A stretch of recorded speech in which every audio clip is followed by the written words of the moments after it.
So yeah, good evening everyone. This is your first lecture in physics.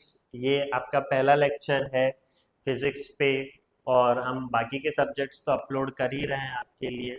तो physics का इस बार हम पहला लेक्चर शूट कर रहे हैं। पहला चैप्टर है ये आपका मेजरमेंट एंड एक्सपेरिमेंटेशन और वो काफ़ी ज़्यादा इम्पोर्टेंट है, बहुत ज़्यादा काफ़ी इम्पोर्टेंट चैप्टर है। मेजरमेंट के बिना फिजिक्स दुनिया ही क्या है, बहुत कमी होगा फिजिक्स के दुनिया पे अगर मेजरमेंट वर्ड हम नहीं यूज करते हैं या फिर मेजरमेंट हम नहीं जान रहे हैं, कुछ यूनिट्स हैं वो अगर उसके बारे में हमें नहीं पता तो फिजिक्स बहुत ही डिफिकल्ट होगा हमें पढ़ना। तो वही मेजरमेंट एंड एक्सपेरिमेंटेशंस के बारे में हम जानते हैं। ये पहला चैप्टर जो आपका है फिजिक्स इन्वॉल्व मेजरमेंट, वो तो सच बात है। फिजिक्स में सब जगह, फिजिक्स के सारे फेनोमेनस पे, सारी चीज़ों में आपको मेजरमेंट देखने को मिलेगा। मेजरमेंट क्या चीज़ है? वो एक प्रोसेस है। मेजरमेंट इज अ प्रोसेस जहाँ पर हम कंपेयर कर रहे हैं, ठीक है। It's a process of comparison. और किसको कंपेयर कर रहे हैं? जो भी हमें क्वांटिटी दिया गया है, जो भी फिजिकल क्वांटिटी दिया गया है, उसको हम कंपेयर कर रहे हैं एक किसी नॉन स्टैंडर्ड क्वांटिटी के साथ। ओके, तो that is called as measurement. अब यही जनरली एक चीज होता है जिससे हम चीजें मतलब मेजर करते हैं। What is that quantity? The standard quantity, that is called as unit. Unit एक ऐसा स्टैंडर्ड क्वांटिटी है जिससे हम हमारे जितने भी फिजिकल क्वांटिटी हमें दी जाती है उसको हम मेजर करते हैं, राइट। तो unit is the quantity of constant magnitude which is used, okay, which is used to measure the magnitude of other quantity of the same nature. तो यूनिट एक ऐसा क्वांटिटी है जो हमें दे दिया जाता है और इसी के माध्यम से हम किसी और फिजिकल क्वांटिटी को क्या कर सकते हैं? मेजर कर सकते हैं। अब ये यूनिट भी बहुत ध्यान से हमें चूज करना चाहिए, राइट। तो पहला चीज क्या है? The unit should be of suitable size. Obviously अगर हम यहाँ पर एक रूम का, सपोज आपके एक कमरा है, वो कमरे का हमें लेंथ जानना है तो ऑब्वियसली हम मीटर से जान सकते हैं, राइट। वही अगर मैं मीटर के बदले सेंटीमीटर लेता हूँ तो वो मेरे लिए बहुत डिफिकल्ट होगा, है ना, क्योंकि सेंटीमीटर काफी छोटा है, राइट। लेकिन अगर मुझे कोई बैक्टीरिया का साइज जानना है तो यहाँ पर मीटर का क्या काम है? यहाँ पर फिर हम एक छोटा यूनिट ले सकते हैं जैसे कि मिलीमीटर ले सकते हैं। सेंटीमीटर भी वहाँ पर बहुत डिफिकल्ट हो जाएगा, इवन मिलीमीटर भी बहुत डिफिकल्ट होगा क्योंकि बैक्टीरिया के साइज तो कुछ नैनोमीटर्स पे भी होते हैं, काफ़ी कम यूनिट्स पे भी होते हैं। तो यूनिट जो हम चूज कर रहे हैं that should be of suitable size according to the quantity which is given to us for measurement. पहला, unit should be possible to define it without confusion. जो भी यूनिट हम यूज कर रहे हैं तो वो क्वांटिटी को डिफाइन करना चाहिए, बहुत अच्छे तरीके से क्वांटिटी को डिफाइन करना चाहिए, कोई कंफ्यूजन नहीं रहने चाहिए, राइट। जैसे कि अभी मैंने फिलहाल ही एग्जाम्पल दिया आपको कि रूम को नापने के लिए हम मीटर यूज कर रहे हैं तो वो सही है, राइट। अब रूम को नापने के लिए अगर मैं किलोमीटर यूज करता हूँ या मिलीमीटर यूज करता हूँ तो कंफ्यूजन होने लगेगी, राइट। कितना आप नापोगे, डिफिकल्ट होगा ना। तो unit should B in that way so that it can avoid confusion. The unit should be reproducible, change from smaller to bigger. तो यूनिट जो है वो रिप्रोड्यूसिबल होना चाहिए। अभी देखिए मीटर, अभी आपको पता चल गया कि हाँ मीटर सही है। अगर मैं मीटर के बदले आपको मिलीमीटर दे दिया होता तो आपको तो फिर डिफिकल्ट हो जाता मिलीमीटर में नापना, राइट। तो फिर आप मुझे क्या बोलते? नहीं, मिलीमीटर में नापना बहुत डिफिकल्ट हो रहा है, आप एक बड़े यूनिट लेके आइए, मिलीमीटर से एक बड़ा यूनिट लेके आइए, दैट इज मीटर, राइट। तो फिर चीजें क्या होगा और आसान हो जाएगा। तो इसी को बोला जाता है यूनिट शुड बी रिप्रोड्यूसिबल। मतलब हर एक यूनिट, जो भी यूनिट आपको दिया गया है वो यूनिट के कुछ छोटे सब यूनिट्स भी होने चाहिए और कुछ बड़े सब यूनिट्स भी होने चाहिए। तो फिर क्या होगा, हम लोग को आसानी होगा। और फिर चौथा है the value of unit should not change with space and time. तो यूनिट की वैल्यू चेंज नहीं होनी चाहिए। आज यहाँ पर कुछ और वैल्यू दिखा रहा है, वही सेम यूनिट कहीं और जो है अलग वैल्यू दिखाएगा तो वो गलत बात है, वो तो सही नहीं है ना, और वैसे होते भी नहीं है। तो वही वो बोल रहा है the value of unit should not change with space and time. Time के हिसाब से, स्पेस के हिसाब से यूनिट की वैल्यू चेंज नहीं होनी चाहिए। अगर यूनिट को हम लोग देखें तो दो प्रकार के हैं। क्या है वो दो प्रकार के यूनिट? पहले फंडामेंटल यूनिट जो बेसिक यूनिट माना जाता है और दूसरा है आपका डिराइव्ड यूनिट जो फंडामेंटल यूनिट से हम डिराइव करते हैं। ओके, तो फंडामेंटल यूनिट्स क्या है, किसी के ऊपर डिपेंडेंट नहीं है, वो अपना राजा है। ओके, लोग फंडामेंटल यूनिट के पास आते हैं और डिराइव होके जाते हैं। तो फंडामेंटल यूनिट किसी के पास नहीं जाता, वो कंप्लीटली इंडिपेंडेंट है। ओके, यही यहाँ पर बताया गया है, देखिए, वो किसी भी यूनिट के ऊपर निर्भर नहीं है और ना ही किसी और यूनिट के चेंज होने के कारण वो चेंज होने वाले, ठीक है।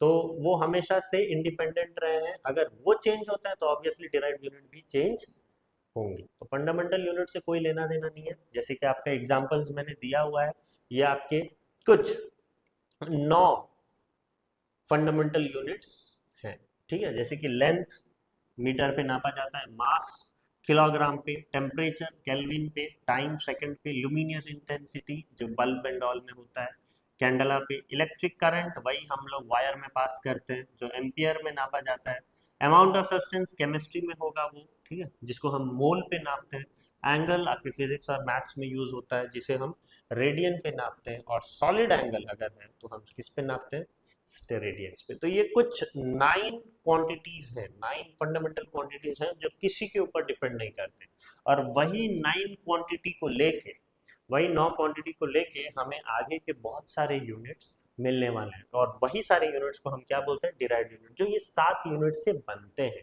Derived units are those which depend on fundamental units और which can be expressed in terms of fundamental units, ठीक है। तो जो फंडामेंटल फंडामेंटल यूनिट से डिराइव हो रहे हैं या फिर हम उसे फंडामेंटल यूनिट के तरीके से लिख सकते हैं, उसको बोलते हैं डिराइव्ड यूनिट। जैसे कि फोर्स, फोर्स क्या है, मास इनटू एक्सेलरेशन, आपको पता है force is equal to mass into acceleration. तो मास तो है आपका क्या, एक फंडामेंटल यूनिट, एक्सेलरेशन फिर से एक डिराइव्ड यूनिट है। एक्सेलरेशन को फिर हम लोग लिख सकते हैं change in velocity bye, change in velocity by time. अब यहाँ पर फिर देखिए आपको 2 यूनिट देखने को मिल रहे हैं, एक वेलोसिटी और एक टाइम। तो टाइम तो चलिए एक फंडामेंटल यूनिट है, लेकिन फिर वेलोसिटी भी डिराइव्ड है। वेलोसिटी को फिर हम क्या बोलते हैं, डिस्प्लेसमेंट बाय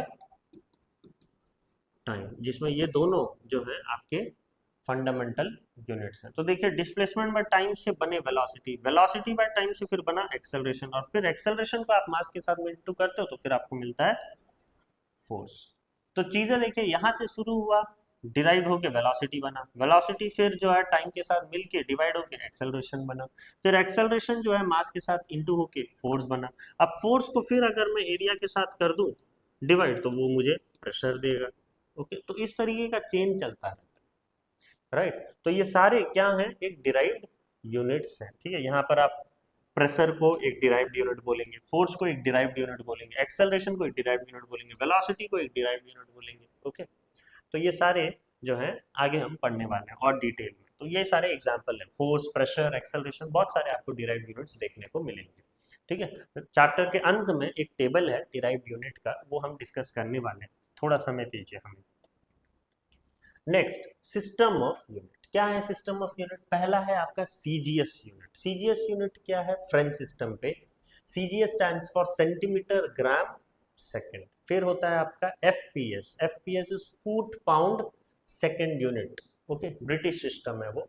फिर है आपका एमकेएस यूनिट, एमकेएस यूनिट मतलब मीटर किलोग्राम सेकंड। और फिर चौथा जो सब जगह यूज होता है दैट इज एसआई सिस्टम, जिसको हम लोग बोलते हैं द इंटरनेशनल सिस्टम। ओके, तो ये कुछ 4 सिस्टम्स ऑफ यूनिट है। अगर सवाल आता है, आपको क्वेश्चंस आते हैं एग्जाम में कि what are the 4 kinds of systems और लाइक 4 सिस्टम्स ऑफ यूनिट, तो you need to tell CGS, FPS, MKS and SI unit. और फिर है आपका क्या, लेंथ, मास और टाइम के बारे में हम जानते हैं। तो लेंथ के एसआई यूनिट क्या है, हमें याद रखना है मीटर। मीटर जो है एसआई यूनिट ऑफ लेंथ है। ओके, और मीटर का अगर डेफिनेशन हम लोग पढ़ें तो ओरिजिनली उसको डिफाइन किया गया था कब, 1889 में, बहुत पहले जो है मीटर का डेफिनेशन आया था। और वहां पर मीटर को क्या बोला जाता था, मीटर जो है वो एक डिस्टेंस है between two mark drawn on a platinum iridium rod which is kept at 0 degree Celsius in the International Bureau of Weight and Measure at Sabres near Paris. Okay, तो वो जो डेफिनेशन दिया गया था वो सही नहीं था। ओके, तब उतना ही पता था हमें, तो बस 80-89 में बस बोल दिए कि हाँ जो डिस्टेंस है हमारे दो मार्क के बीच में, ओके, जो प्लैटिनम इरिडियम रॉड में 2 मार्क हमने दिया है, ये 2 मार्क के बीच में जो डिस्टेंस है जो हम मेजर किए हैं, वो डिस्टेंस को हम क्या बोलते हैं, मीटर। और ये डिस्टेंस हम मेजर करते समय हम कितना टेम्परेचर मेंटेन किया हुआ है, 0 डिग्री सेल्सियस। और कहाँ पर वो चीज़ें हो रहा था, international bureau of weight and measure at Sevres near Paris. ठीक है, तो यहाँ पर सब जो है पता वगैरह सब जो है बता दिया गया है डेफिनेशन में, तो वो सही नहीं था। उसको फिर जो है और डिटेल आपके डेफिनेशंस आए जो 1983 में आए, लगभग 100 साल बाद, सोच लीजिए, ओके, 94 ईयर्स बाद फिर मीटर को रीडिफाइन किया गया। और इसका डेफिनेशन आपको याद रखना है, ये अगर नंबर्स आपको याद रखने हैं, ये नंबर से ही आपकी स्पीड ऑफ लाइट आया, दैट इज 3 × 10⁸ मीटर पर सेकेंड, वहीं से आया। ये हम अप्रोप्रिएट लेते हैं, नहीं तो वो है स्पीड ऑफ light.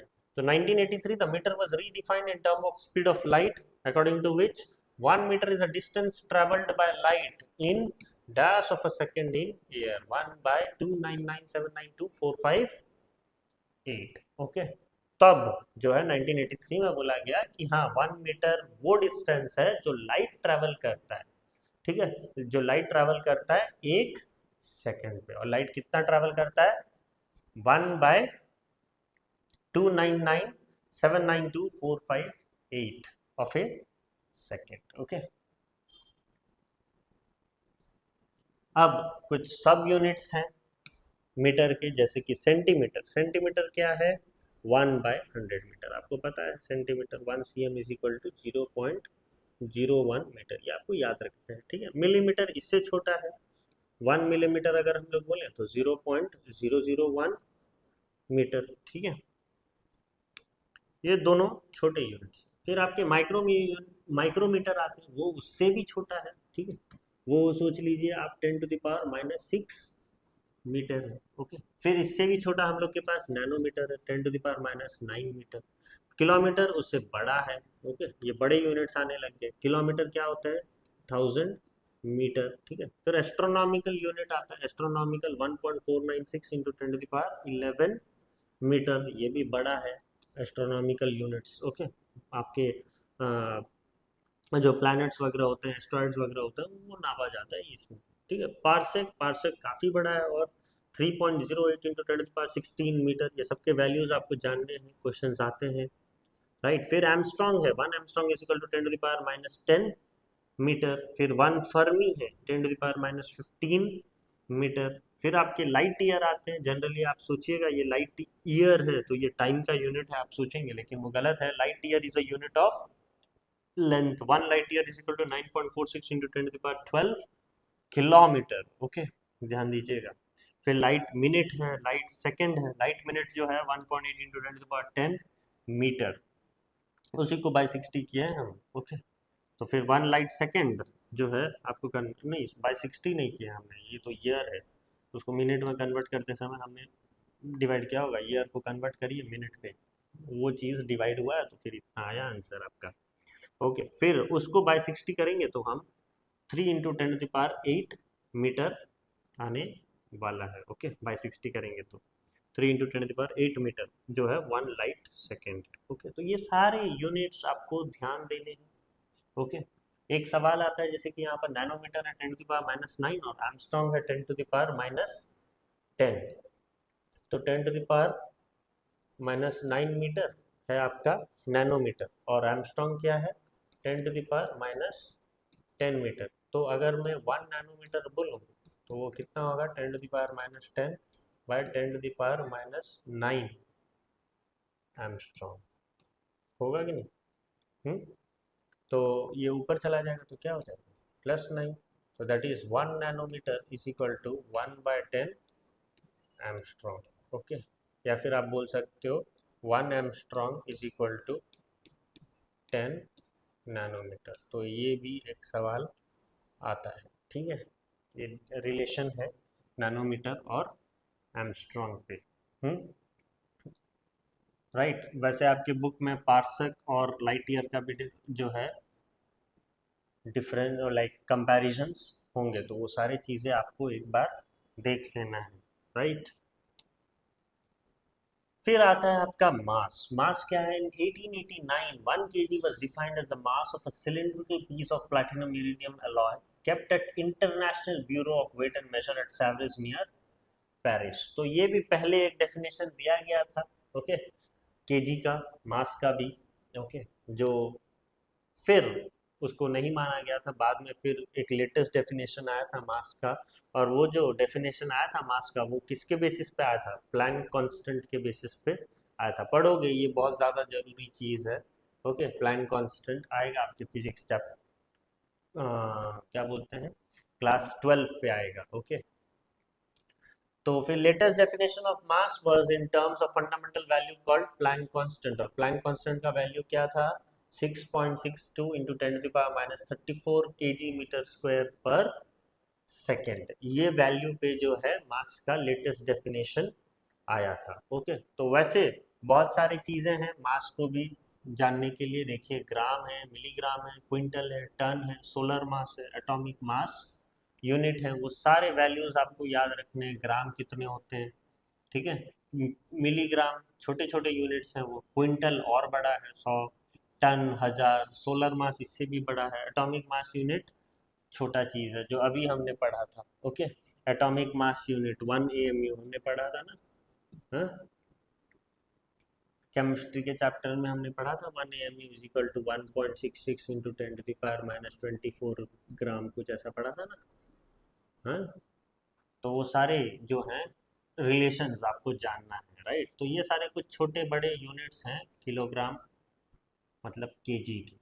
फिर आता है आपका टाइम। टाइम तो आपको पता ही है, ऐसा unit of time is second, और फिर 1 सेकंड को भी जो है डिफाइन किया गया इन टर्म्स ऑफ वाइब्रेशन। देखिए, इतना वाइब्रेशन हुआ है, it's a time interval of so and so vibrations of radiation corresponding to the transition between two unperturbed मतलब undisturbed ground state hyperfine levels of cesium 133 atom, okay. तो ये काफ़ी जो है रटने वाला चीज़ है, ओके।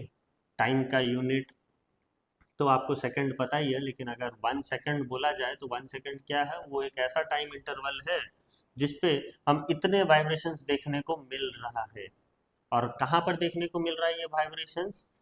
एक undisturb ground state hyperfine level of caesium 133 atoms में वो वाइब्रेशन देखने को मिल रहा है, ओके। तो ये आपको जो है थोड़ा बाय हार्ट करना होगा वो चीज़ें, ओके, सेकेंड्स के डेफिनेशंस।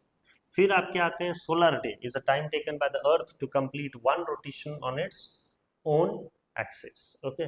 तो अर्थ को कितने समय ले रहे हैं अपने ही एक्सिस पे एक रोटेशन लेने को, ओके, कितना समय लिया जा रहा है, वही उसी को हम लोग बोलते हैं क्या? 1 सोलर डे। फिर कुछ छोटे यूनिट्स हैं टाइम के, जैसे कि मिली सेकेंड और माइक्रो सेकेंड, 10⁻³ और 10⁻⁶। फिर नैनो सेकेंड 10⁻⁹ है, फिर शेक है, ओके।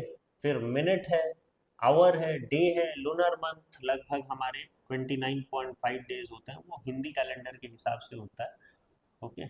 हिंदी कैलेंडर के हिसाब से लूनर मंथ होता है, लेकिन हम यूज़ नहीं करते, हम तो ग्रेगोरियन कैलेंडर यूज़ करते हैं, ठीक है। तो ग्रेगोरियन कैलेंडर में मंथ कितना होता है? लगभग 30 दिन का होता है, अगर हम लोग अप्रॉक्सीमेट लें, राइट, ग्रेगोरियन कैलेंडर।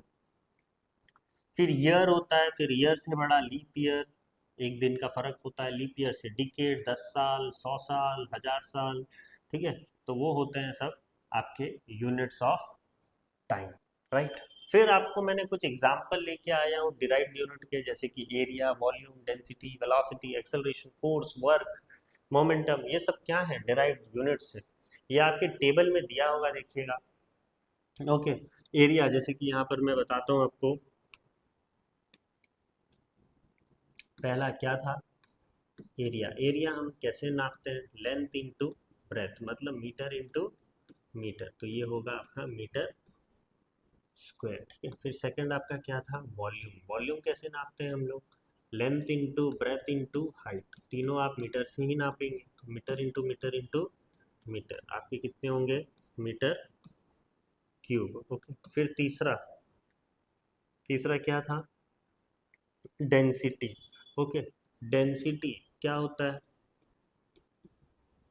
मास पर density is equal to mass पर वॉल्यूम। ओके, मास पर वॉल्यूम। तो मास होता है केजी और वॉल्यूम होता है, अभी हमने निकाला, मीटर क्यूब। तो ये कैसे लिखोगे आप, kg metre to the power -3, वैसा लिख सकते हो आप। Okay, density. फिर चौथा है आपका वेलोसिटी। वेलोसिटी आपको पता है क्या होता है, डिस्प्लेसमेंट बाय टाइम। डिस्प्लेसमेंट किससे नापा जाता है, मीटर। टाइम किससे नापा जाता है, सेकंड। तो दैट इज होगा मीटर पर सेकंड। ओके, फिर फिफ्थ में है आपका एक्सेलरेशन। एक्सेलरेशन क्या होता है, change in velocity by time. ठीक है, चेंज इन वेलोसिटी बाय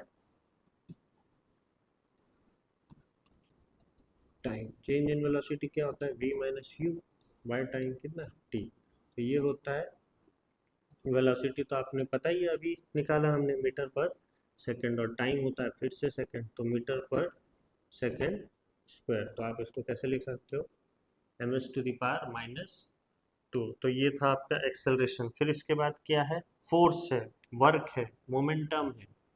ठीक है, फोर्स आपको पता है क्या, मास इनटू एक्सेलरेशन। मास है केजी और एक्सेलरेशन अभी हमने निकाला मीटर पर सेकंड स्क्वायर, तो वो होगा KG ms to the power -2, और या फिर इसको हम लोग बोलते हैं क्या, न्यूटन। ओके, इसको न्यूटन भी दिया गया है नाम। ठीक है, फिर सेवेंथ आपका क्या है, वर्क। वर्क डन आपको पता है क्या होता है,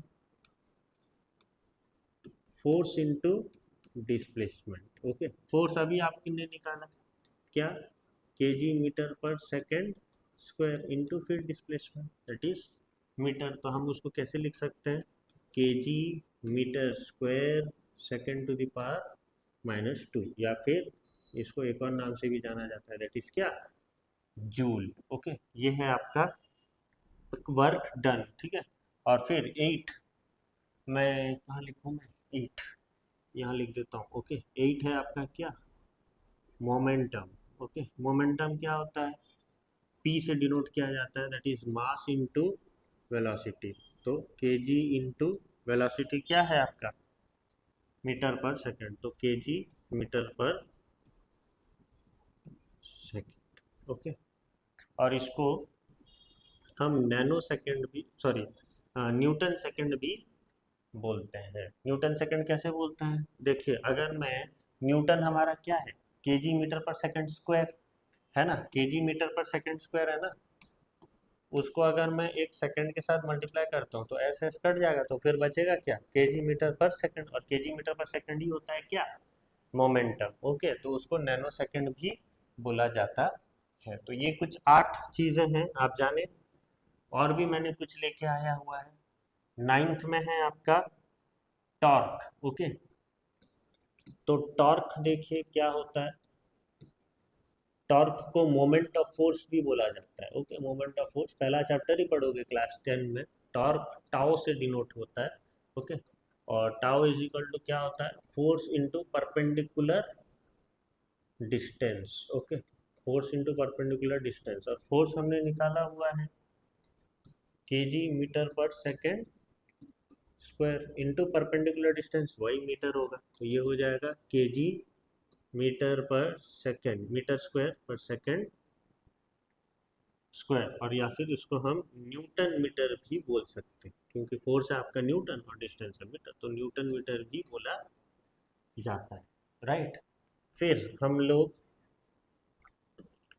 पावर के बारे में जानेंगे। पावर क्या होता है, वर्क डन बाय टाइम। ठीक है, वर्क डन बाय टाइम। तो वर्क डन होता है फोर्स इनटू डिस्प्लेसमेंट, अभी हमने पढ़ा, और फिर टाइम होता है टी। तो फोर्स होता है आपका न्यूटन, डिस्प्लेसमेंट होगा मीटर, और टाइम होता है क्या, सेकंड। तो आप उसको कैसे लिख सकते हो, न्यूटन मीटर सेकंड इनवर्स। और अगर न्यूटन को भी मैं एक्सपांड करके लिखूं तो ये होता है आपका force, that is kg metre पर सेकंड स्क्वायर। ठीक है, केजी मीटर पर second square into metre into second, ठीक है, इंटू सेकेंड इनवर्स। तो ये सबको मैं मल्टीप्लाई कर दूँ तो कितना होगा, K G metre square S to the power minus 3 m into M metre square S to the power minus 2 S to the power minus 1। Power आपके क्या हो जाएंगे, प्लस हो जाते हैं, तो -2 प्लस इंटू -1 मतलब -2 -1 दैट इज -3। ओके, और इसको एक और नाम से भी जाना जाता है क्या, वॉट। वॉट से भी हम फाइंड करते हैं, ठीक है।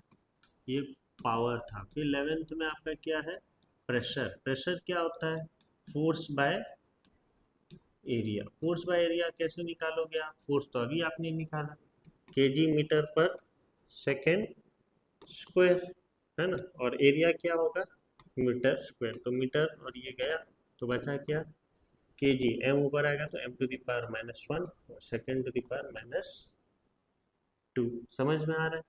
या फिर आप डायरेक्टली उसको क्या बोल सकते हो, फोर्स न्यूटन होता है और या मीटर स्क्वायर होता है, तो that is N M to the power -2। और एक ये प्रेशर के बारे में बताया हमने, तो किसने बताया था प्रेशर के बारे में, पास्कल ने। तो पीए भी उसका यूनिट होता है। फिर है आपका फ्रीक्वेंसी। फ्रीक्वेंसी कैसे करोगे, यहाँ पर बताता हूँ मैं। फ्रीक्वेंसी,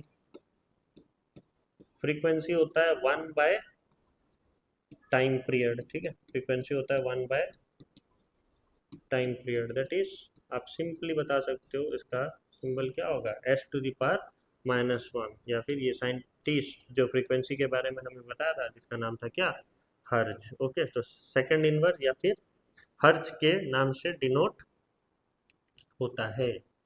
फिर 13 में है आपका चार्ज, इलेक्ट्रिक चार्ज। चार्ज का फॉर्मूला याद रखिएगा, वो क्या होता है, करंट इनटू टाइम। दोनों आपके फंडामेंटल यूनिट है। करंट के यूनिट क्या है, एम्पियर, और टाइम का यूनिट क्या है, सेकेंड। तो ampere into second that is A S. और चार्ज के बारे में बताया हमने, किसने बताया चार्ज के बारे में, कूलम। तो सी से भी डिनोट किया जाता है।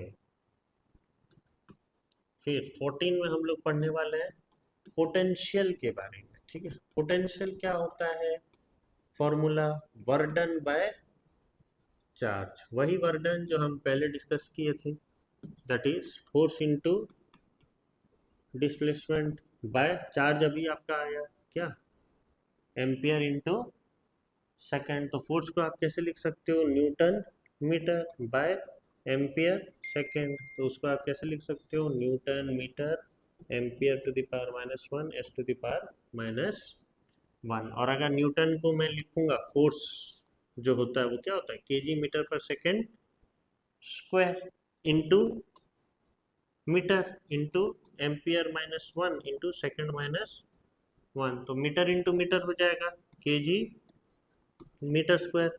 S to the power -2 into S to the power -2 तो -1 क्या हो जाएगा, एस टू द पावर 3 और ए टू द पावर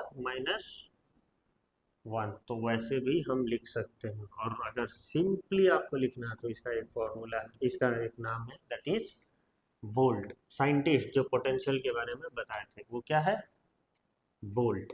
ओके, फिर 15 में हम पढ़ने वाले हैं रेजिस्टेंस के बारे में, ठीक है। रेजिस्टेंस क्या होता है, ओम्स लॉ से resistance R is equal to आपका आता है V by I, that is V is what, potential, and I is current.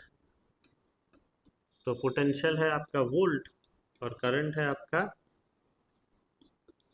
Ampere, तो that is volt ampere inverse. Okay, और वोल्ट का तो आपका ये निकला ही, है KG metre square second inverse -3, वैसे भी लिख सकते हो, और into ampere inverse. Okay, ampere inverse already है एक और वोल्ट पे, ये एक और एम्पियर इनवर्स होगा तो ये एम्पियर इनवर्स 2 हो जाएगा, है ना। एम्पियर इनवर्स को काट दीजिए +2, या फिर एक सिंपल नाम है दैट इज क्या, ओम। ओके, ये इससे ऐसा जो है आपको डिनोट किया जाता है, ओम। क्लियर। और फिर 16 में एक और है that is electric power. Electric power क्या होता है, electric power P is equal to V I, भाई वाट से डिनोट किया जाता है, लेकिन P is equal to V I होता है यहाँ पर, वेलोसिटी इनटू क्या, P is equal to V I होगा, नहीं आप वर्क डन बाय चार्ज है ना, हाँ वर्क डन बाय चार्ज है, मतलब force into displacement by time. अच्छा, डिस्प्लेसमेंट बाय टाइम क्या होता है आपका, वेलोसिटी, तो पावर इज इक्वल टू क्या होगा, F into B. Okay, F into B, यहाँ पर इसका भी यूनिट क्या होगा, वॉट ही होगा, लेकिन फोर्स इंटू वेलोसिटी होगा।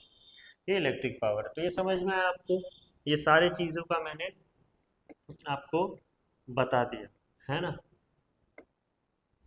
राइट। तो ये हम सब जो है डिस्कस कर लिए, उसके यूनिट्स क्या होंगे, उसके मेजरमेंट्स कैसे करना है, वो हम मैं सब आपको बता दिया। कुछ यूनिट्स लिखने के लिए गाइडलाइंस है, वो छोटा चीज़ है, ऑब्वियसली अगर साइंटिस्ट के नाम में कोई सिंबल आप दे रहे हो तो it is written a symbol for a unit which is not named after scientist, it is written in small letter. जैसे मीटर, मीटर तो कोई साइंटिस्ट का नाम नहीं है ना, तो एम से डिनोट करते हैं। किलोमीटर, ठीक है, के एम, ओके, के बड़ा नहीं होता, ओके, मिलीमीटर एम एम, ठीक है, ये साइंटिस्ट लोगों का नाम नहीं है, तो स्मॉल लेटर में लिखना। अगर वही चीज साइंटिस्ट के नाम में होगा तो ऑब्वियसली उसके फर्स्ट लेटर क्या होंगे, कैपिटल होंगे, और बाकी फिर स्मॉल आप लिख सकते हो, जैसे कि न्यूटन देखिए एन, या फिर पास्कल, पहला वाला पी जो है कैपिटल में था, फिर ए आप स्मॉल में लिख सकते हो।